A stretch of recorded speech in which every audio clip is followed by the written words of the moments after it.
Saka marami nagsasalita ngayon, Sen, nabanggit nyo nga, mayroon pa mga dean ng College of Law, etc. Ano? Oo, nakalimutan ng mga din na yan, tsaka yung magagaling na mga abogado sa Pilipinas.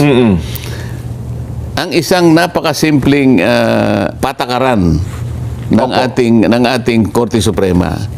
Kapag ka ang isang kaso ay pinag-uusapan, nililitigate pa lang. Opo. Huwag kayong gumagawa ng kung ako naman kaya ginagawa ko because sa tungkulin ko sa Senado. Oho. Inaatake ang ganito, inaatake yung ganito at tatayo sila ng ganito. Karapatan ko na gamitin din ang nalalaman ko para kontrahin ang kanilang opinion. Without necessarily addressing the merits of the case. Tama po naman. Di ba?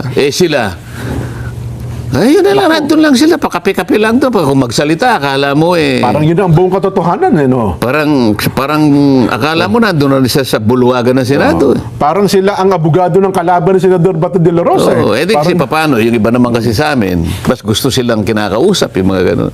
Pupunta sa media, alam mo, nagpasya kang maging senador, nagpaboto ka, nangampanya ka Nagkataon na, binoto ka, may naniwala pa sa'yo, kahit pa paano. Naging senador ka, di ba? Opo.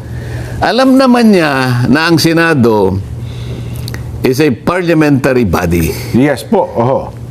It is a deliberative assembly. Hindi naman siya tatayo doon makiharap ng debate.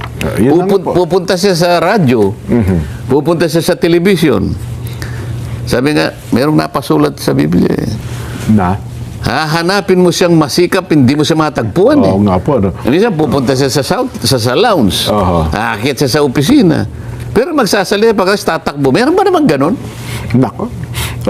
Pero ngayon, Sen, ang bago, kung sino daw po yung mga senador na magbibigay proteksyon kay Senador Bato de la Rosa, baka madamay daw ang mga senador na ito. Sabi nino? Sabi niya po ng DOJ.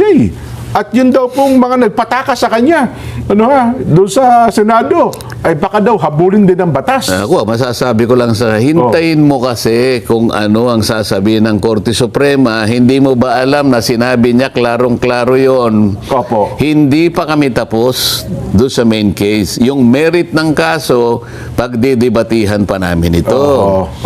So, kung sasabihin niya na lahat ng nagpatakas o napakasangkapan sa pagtakas, hindi mo nga pwedeng gamitin yung pagtakas Opo. Wala siyang dapat takasan dahil wala ngang valid warrant of arrest sa akin Kaya